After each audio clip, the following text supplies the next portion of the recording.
नमस्कार साथियों, जय श्री राम, जय जय श्री राम। आज पुनः आप लोगों के बीच हूँ श्री रामलीला मैदान बेताल घाट में, जहाँ पर जो हमारी रामलीला है 24 वर्ष पूर्ण कर चुकी है। कल राज्याभिषेक हो चुका, प्रभु राम का राज तिलक हो चुका है और आज से 3 दिवसीय लव कुश कांड यहाँ पर किया जा रहा है। बहुत ही सुंदर प्रस्तुति है बेताल घाट रामलीला की, जान हम इसे कहेंगे, क्योंकि मैं आपको बताना चाहूँ कि 12 वर्ष पूर्ण होने के उपरांत रामलीला जब पूर्ण होती है तो लव कुश कांड 1 वर्ष किया जाता है। तो उसी का परिणाम है कि इस साल लव कुश कांड होना है। आप हमारे साथ बने रहिए और लव कुश की कहानी से आपको मैं कोशिश करूंगा रूबरू कराने की। जय श्री राम, जय जय श्री राम। रामलीला देखिए आपने, भीड़ थी, वास्तव में रिकॉर्ड तोड़ भीड़। उसके बाद भी आप देखिए भीड़ यहाँ पे बहुत ज़्यादा दर्शक हैं, खचा खचे मैदान भरा हुआ। देखिए बैरिकेडिंग से लगी है यहाँ, अंदर पब्लिक को आने की मनाही है और उधर भी ले चलना मैं दिखाने की कोशिश भी करूँगा आपको। ये देखिए दर्शक और हमारे परम सम्मानित परम रविशंकर महाराज जी और रिखाड़ी जी जो कोई 24 सालों से इस काम को निपटा रहे हैं। पुलिस के अधिकारी हमारे मध्य बहुत सारे साथी आपको दिखा रहे हैं। और उसके बाद अभी जुटना शुरू हो चुकी है, उधर मात्र से ये देखिए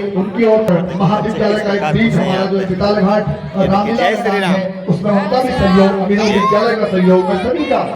लव कुश कांड का सुंदर आगाज यहाँ पे हो चुका है और आप भी इसके साक्षी बनिए, गवाह बनिए।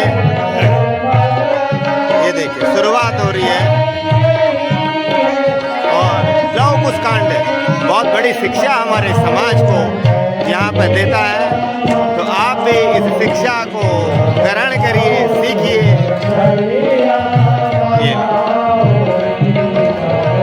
और धोबन देखिए प्रभु राम के जो प्रजा है उसमें ये क्या चल रहा है। और 2 गुप्तचर हैं प्रभु राम के, वो चुपके से देख रहे हैं, सुन रहे हैं।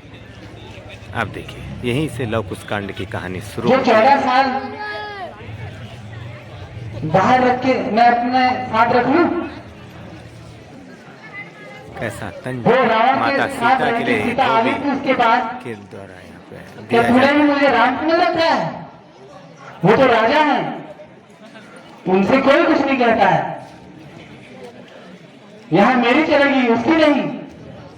चल निकल, मैं तुझे आज तक नहीं रखता हूँ। अरे कन्नुए, मैं भी नहीं रहना चाहती तेरे साथ। तूने क्या समझाया मुझे? मैं दूसरी शादी कर दूंगी। है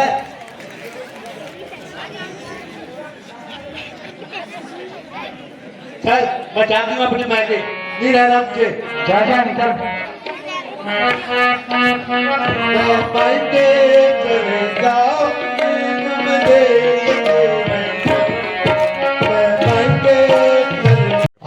प्रभु राम के दरबार में और प्रभु को धोबी और धोबन की कहानी से अवगत कराते हैं। देखिए आज राज्य में किसी महोत्सव का आयोजन के ये गुप्तचर महाराज, मैं उत्तर दिशा से भ्रमण करके लौटा हूँ। प्रभु इच्छा से शीघ्र ही अश्वमेध यज्ञ पूर्ण होगा, जिसके सभी पूर्ववासी साक्षी बनेंगे। महाराज, पूर्व दिशा से राज्य भ्रमण से लौटा हूँ।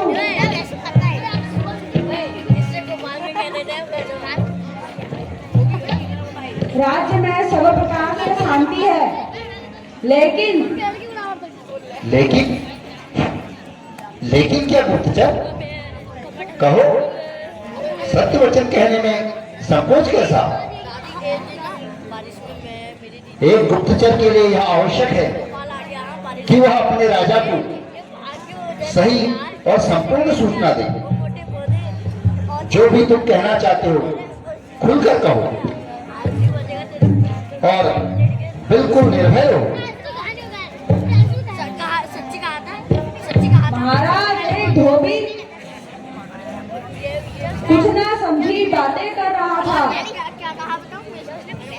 बच्चों अपनी स्त्री को घर से निकालते हुए हल्ला नहीं कह रहा था हल्ला नहीं कि मैं वह राम नहीं हूँ जो रावण के घर रही। अपनी पत्नी सीता को फिर स्वीकार ले। क्षमा करें महाराज, जो देखा सुना कह दिया। हे गुप्तचर, मैं तो समझता था कि समस्त प्रजा खुश है, आनंदित है और मेरी प्रजा में मेरे प्रति क्या यह विचार भी पैदा है?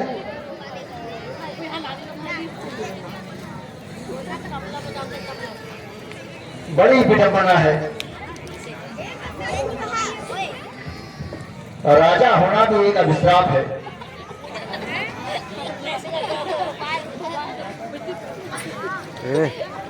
राजा का अपनी प्रजा के प्रति पूर्ण दायित्व होता है कि उनकी हर समस्या का समाधान करे।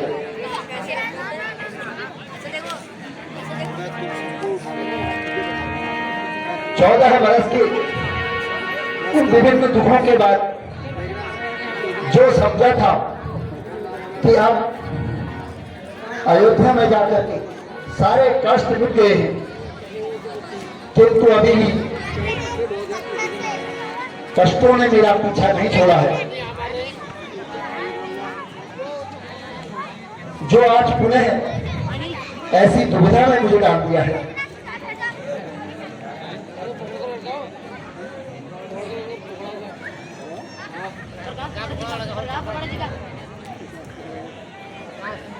का त्याग करूं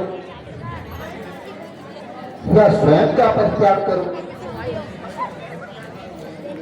इस विषय में मुझे अपने गुरुजनों से और स्वजनों से विचार विमर्श करना चाहिए। तुम शीघ्र जाकर के महर्षि विश्वामित्र को बुला लाओ। जो यह भ्राता और अब इधर मुनि विश्वामित्र का प्रवेश होता है। लक्ष्मण भ्राता लेके आते हैं और प्रभु राम आप विश्वामित्र से विचार विमर्श करते हैं, मंत्रणा करते हैं। मैं मुनिवर को बुला लाया। प्रणाम गुरुदेव। हे गुरुदेव, जब भी आपके दर्शन होते हैं मेरा मन का कष्ट दूर हो जाता है।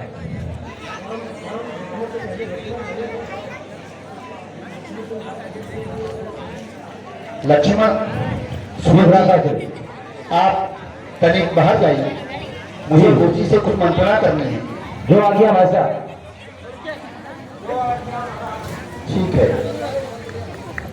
विराजिए गुरुवर। ठीक है।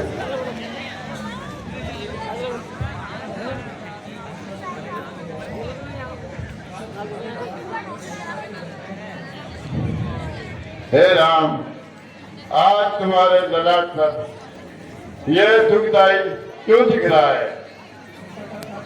चिंता का क्या कारण है? हे गुरुवर, आपके पास न आकर मैंने आपको बुलाया है, इसलिए मैं आपसे क्षमा चाहता हूं। हे महर्षि, आज मैं किन कर्तव्य विमूढ़ हो गया हूं, मुझे उचित राय दें। हे गुरुदेव, क्या राजयुग में क्या राज्य के लिए प्रत्येक वस्तु का परित्याग हो सकता है? हाँ मत, यद्यपि दुर्गम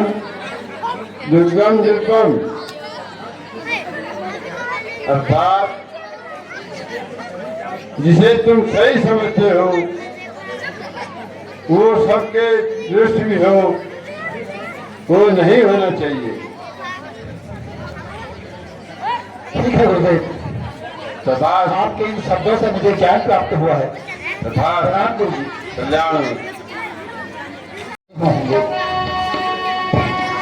गुरुदेव का भी यही आदेश है कि राज्य हित में सब कुछ परित्याग है, यही राजा का धर्म है। उसका आइए लक्ष्मण। जी भैया, आपने मुझे बुलाया? भ्राता लक्ष्मण,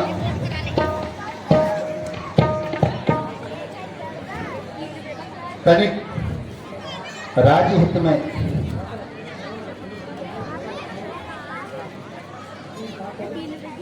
लक्ष्मण तुम जाकर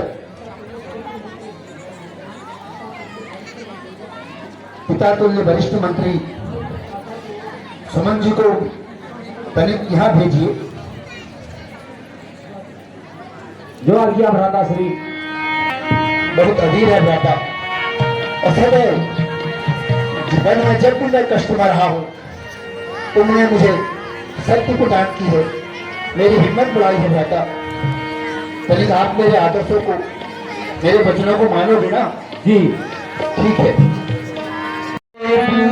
मैंने यही दुख दिया है, पहले तू जानती हो, मैंने ही दुख दिया है।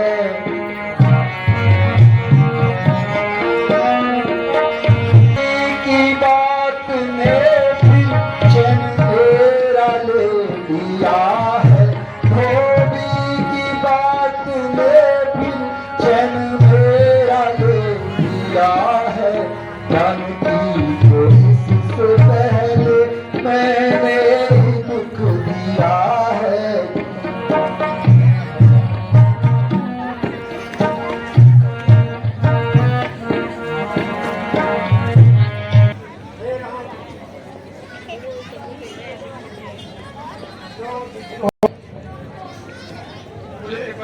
धैर्य धरो।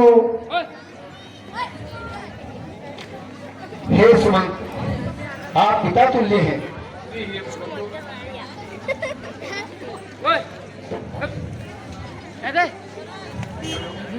हे सुमन जी, मेरी प्रजा का एक जन इसलिए दुखी है कि मैंने जानकी को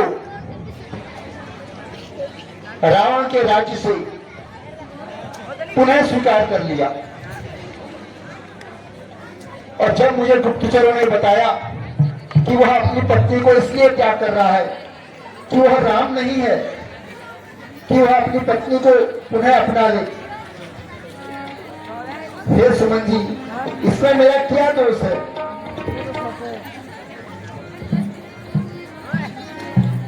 परंतु एक राजा होने के नाते मेरा कर्तव्य है कि मैं हर जन की बात को सुनूं।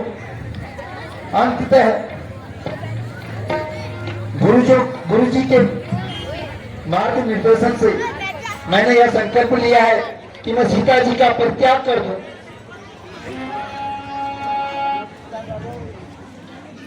हे सुमन जी, आप जानकी को रथ में बिठा कर दें, वन में छोड़ आइए। यह मेरी आज्ञा नहीं है, यह मेरा आपसे निवेदन है। तुम मुझसे ऐसी बातें क्यों करते हो रघुनंदन? तुम्हारे पिता महाराजा दशरथ का उम्र का यह बूढ़ा मंत्री इतनी कठोर आज्ञा का पालन और निवेदन कैसे स्वीकार कर सकता है? नहीं, यह पाप मुझसे मत कराओ। सुमंत जी, यह पाप आपके लिए नहीं, यह पाप तो स्वयं मेरे लिए है। जो आज्ञा माना चलता हूँ। बैठो। हे प्राणनाथ,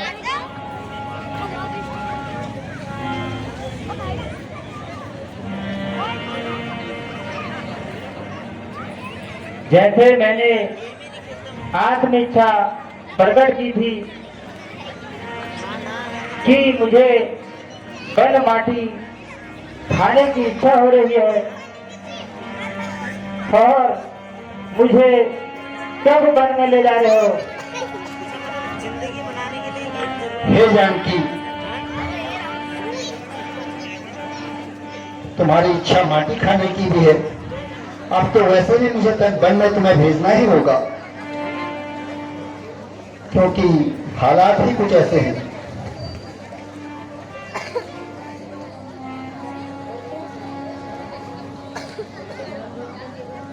हे सीते, तुम तनिक आराम करो, तुम्हें आराम की आवश्यकता है। आप राज्य की चिंता न करो, तुम्हें हमेशा खुश रहना चाहिए। तुम आराम करो। ठीक है प्रभु। जाओ। तुमने सुमन जी से भी कहा था, परंतु वह मेरा प्रस्ताव सुनकर दुखी हो गई। इस स्थिति में तुम्हारी क्या राय है?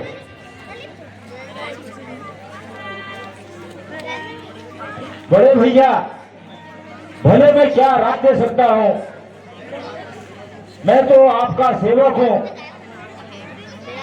आप मुझे आज्ञा दीजिए, मैं उसका पालन करूंगा। तो ठीक है लक्ष्मण, तुम्हारे लिए मेरी आज्ञा है कि जानकी को रथ पर बिठाकर वन में छोड़ाओ। वैसे भी वह वन माटी खाने की जिद कर रही है। मुझे वन माटी खानी है। इस निर्णय में तुम्हारी क्या राय है?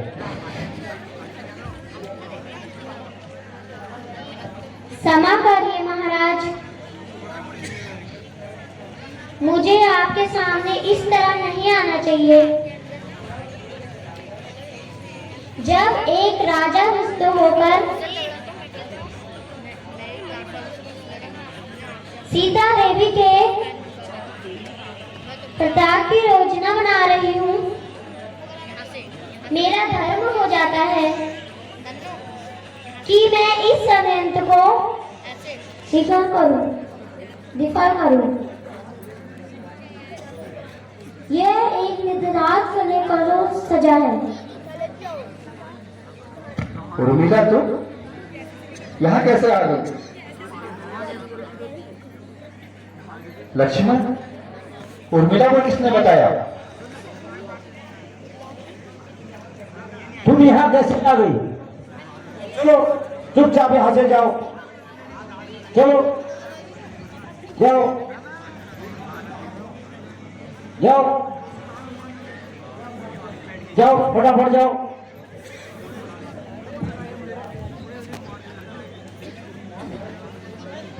हे भला,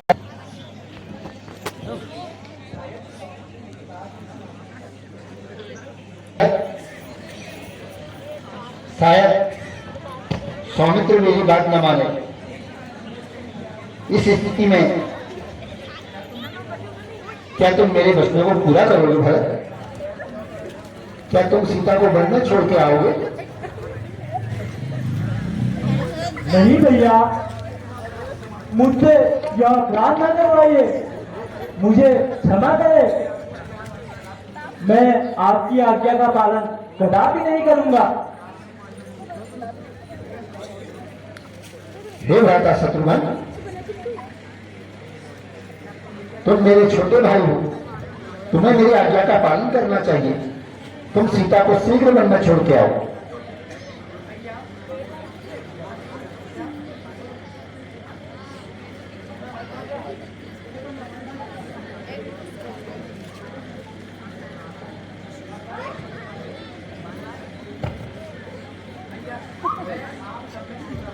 भैया, मैं आप सब में छोटा हूँ।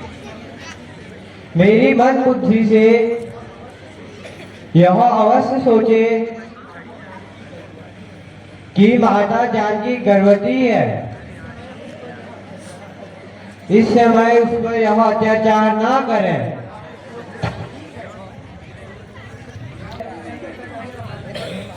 तुम सब मेरी आज्ञा नहीं मानते, मैं ही अत्याचारी और अपराधी हूं, ऐसा तुम सब समझ रहे हो और तुम सब मेरी आज्ञा का उल्लंघन कर रहे हो। ऐसा लगता है अब मेरी कोई आवश्यकता नहीं है, मैं ही स्वयं को समाप्त कर लेता हूं। हे प्रभु, हमारी विनती सुनिए। क्या मेरे बिना किसी संभव है? क्या आपके वियोग से सीता माता जीवित रह सकेगी?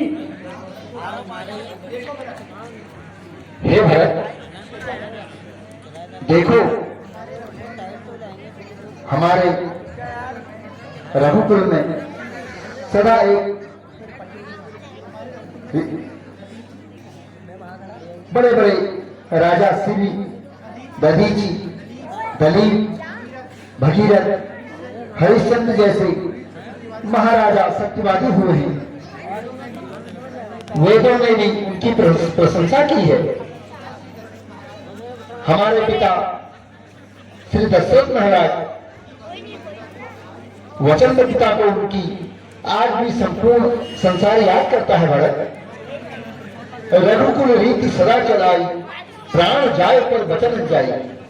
भरत, आप जानते हो ना, पिता ने अपने वचनों के लिए अपने प्राणों को त्याग दिया और आज आप चाहते हो कि मैं वचनों से विमुख हो जाऊं। भरत, यह ठीक नहीं है। यदि आज मुझ पर कहने लगता है कि रावण के घर जानकी रह करके और मैंने उसे स्वीकार कर लिया, तो मुझे जानकी सीता का परित्याग करना ही होगा और इस लोक के अपवाद को मिटाना होगा। भरत, जानकी को मुझे त्याग करना ही होगा। लक्ष्मण, तुम भी सुनो, इस आज्ञा के पालन के साथ तुम अपनी कोई राय नहीं रखोगे, सिर्फ जो मैं कहता हूं वह करो। यह मेरी एक बड़े भ्राता होने के नाते तुम्हें आज्ञा है कि सीता को वन में छोड़ के आओ। और लक्ष्मण किस प्रकार दुखी मन से अब माता सीता को छोड़ने के लिए जाते हैं, देखिए। आपको वन ले चलूं ताकि आपकी वन माटी खाने की इच्छा पूर्ण हो सके। हाँ लक्ष्मण, चलो आइए।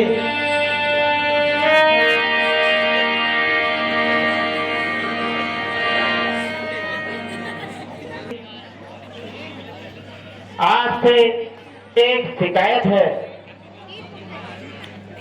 आप उर्मिला का ध्यान नहीं रखते।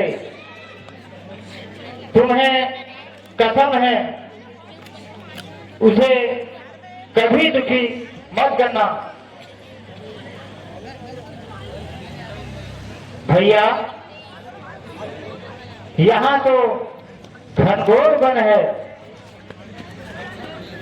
कोई पक्षी या हिरण भी नहीं दिखाई दे रहा है, केवल डरावने पशु पक्षियों की दूर से आवाज आ रही है, कोई कुटिया भी नहीं दिखाई दे रही है।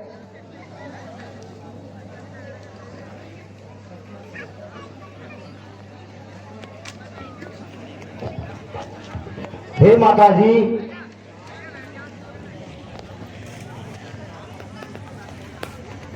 आप अपनी माटी खाने की इच्छा पूर्ण कीजिए।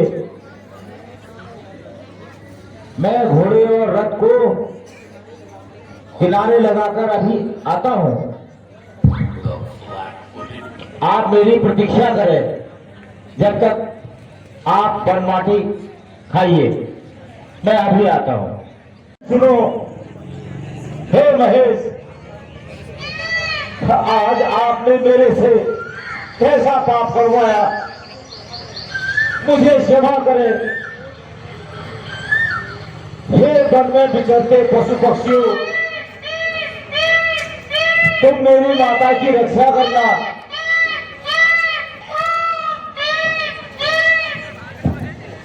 हे शेषावतार लक्ष्मण,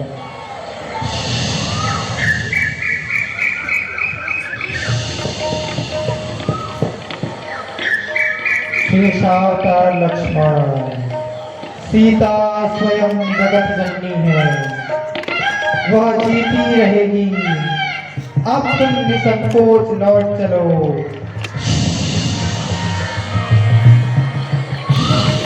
माता सीता को वन में अकेला लक्ष्मण वापस चले भ्राता लक्ष्मण को ढूंढती खाते है। खाते ना जाने कब आग लग गई।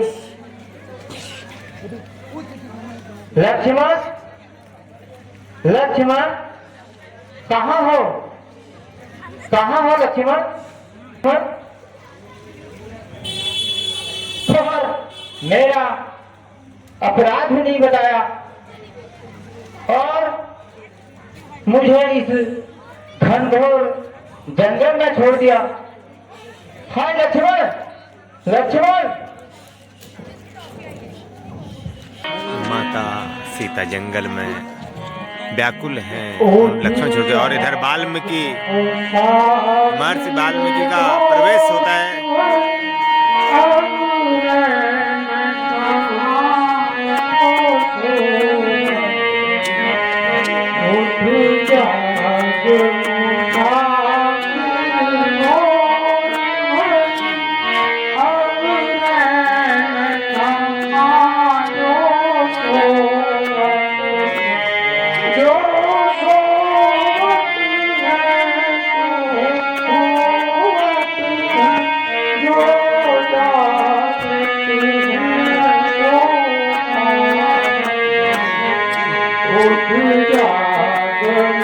निर्जन वन में पुत्री, पुत्री उठो, पुत्री कौन हो? उठो पुत्री, उठो। यहाँ वन में अचेत क्यों पड़ी हो तुम? पुत्री उठो।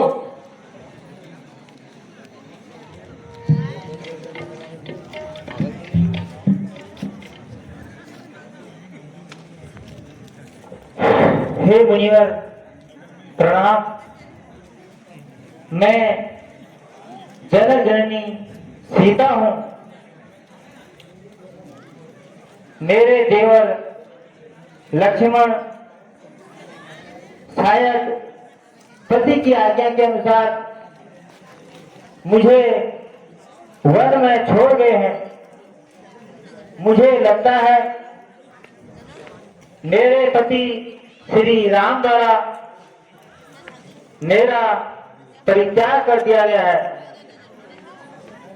बताइए अब मैं क्या करूं, कहाँ जाऊं? बताइए मुनिवर, अब मैं कहाँ जाऊं? बैठ तो आराम से।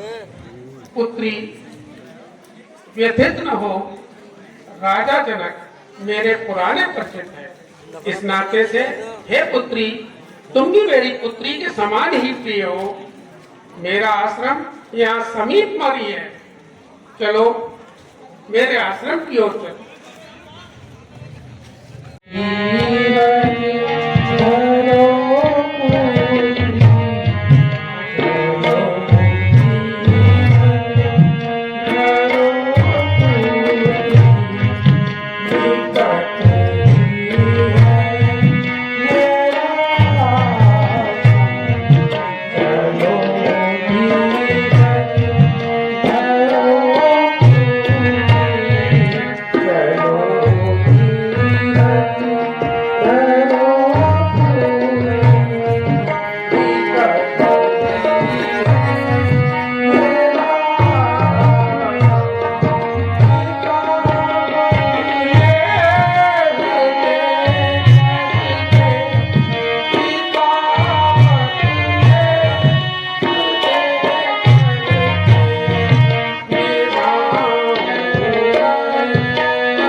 अधिक शोक करना उचित नहीं है। आओ मेरे साथ मेरे आश्रम को चलो, बेटी बनकर रहो। आहा, मैं कितना सौभाग्यशाली होऊंगा कि मेरे आश्रम में रघुकुल वंश की इस संतान का जन्म होगा। मैं उन्हें शिक्षित करूंगा। आहा, ईश्वर आपकी लीला भी अपरंपार है। जय हो प्रभु। नीरव वन में क्या करूं, तुम बिन जीवन ना। नीरव वन में क्या करूं, बिन जीवन ना। यहाँ हमारा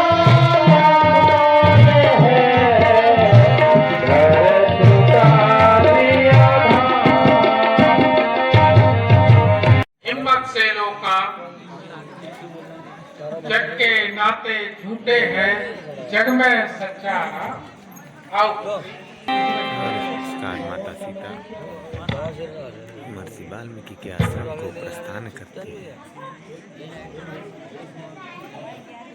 हे मुनिवर, मेरे समान दुखी कौन है? राजा के घर में पैदा होने के बाद भी और राजा के घर में ब्याहने के बाद भी, और मेरी सारी उम्र जंगलों में ही कट रही है। दुखिया इस संसार में कौन नहीं है राम। दुख चर्चा ना बोलना, दुख में हंसना काम। हे पुत्री, यह सब प्रारब्ध पूर्व नियत है। अधिक शोक ना करो, मेरे आश्रम को चलो। दादी और आ गई। अच्छा हो गया ये, हम तो इनके साथ खेलेंगे।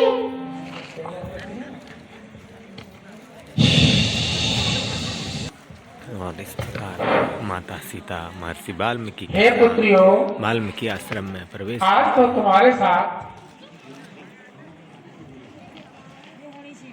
एक और साथी आगमन में आ गई, आश्रम में आ गई है। अब तुमको इनकी सेवा का अवसर मिलेगा, तुम्हें तो खुश होना चाहिए। ठीक है मुनिनाथ। हे गुरुजी, हम इनकी पूरी सेवा करेंगे। अवश्य। आश्रम तुम्हारी प्रतीक्षा कर रहा है।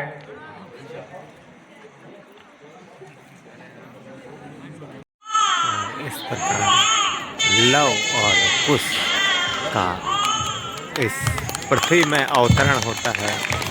बोलो सियावर रामचंद्र की जय। जो सीता देवी आई थी, उन्होंने एक पुत्र को जन्म दिया है। अरे, ये तो बड़ा आनंददायक क्षण है। बहुत अच्छी सूचना थी। आहा, लव और मैं कितना सौभाग्यशाली हूँ कि आज मेरे आश्रम में इस शिशु का आगमन हुआ। देव, इस बालक को किस नाम से संबोधित किया जाएगा? इसका नामकरण करें। हे पुत्री, इसका नाम बालक का लव होगा। यह बालक, हे पुत्री, यशस्वी और दीर्घायु होगा। मेरे लिए बहुत अपयश का कार्य हो गया।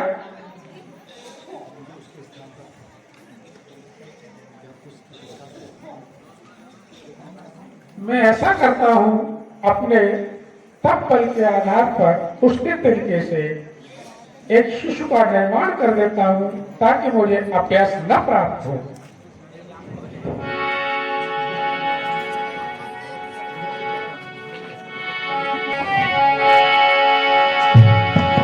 और इस प्रकार अब उसका जन्म होता है। क्योंकि लव को माता सीता महर्षि के पास छोड़ अब के गई थी। अगर महर्षि सीता तपस्या में आई, लीन थे, तो माता तो मैं उस कह बच्चे दूंगा को ले तुम्हारा गई शिशु यह है, और तब वो कहते हैं यह कि पूर्ण रूप अब से मेरे से बहुत बड़ा सुरक्षित रहा। अपराध हो गया और अपराध बोध को कम करने के लिए अपने तपस्या से हे- एक बच्चे का और वो निर्माण कर हे देते हैं। राम जी, आपकी नाम भी लीला पुष्प रखा अपरंपार जाता है। है।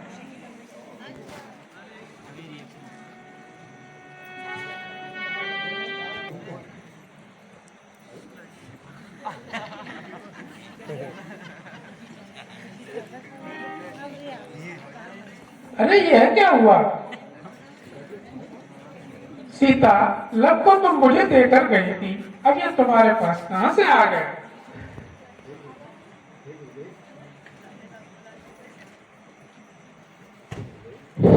हे गुरुदेव, जब मैं रसोई का कार्य करके बाहर आई तब मैंने देखा कि यह बालक घूम रहा है और आप ध्यान में मग्न थे। मैंने सोचा कि कहीं बालक गिर नहीं जाए, तो इसलिए मैं इसको ले गई। अच्छा, ऐसा हुआ। हे पुत्री सीता, यह कितना सुखद क्षण है कि आज से तुम एक पुत्र नहीं बल्कि एक और पुत्र की माता कहलाओगी और इसका नाम कुश होगा। आज से तुम यशस्वी पुत्रोल्लव और कुश्ती माता के रूप में विख्यात हो।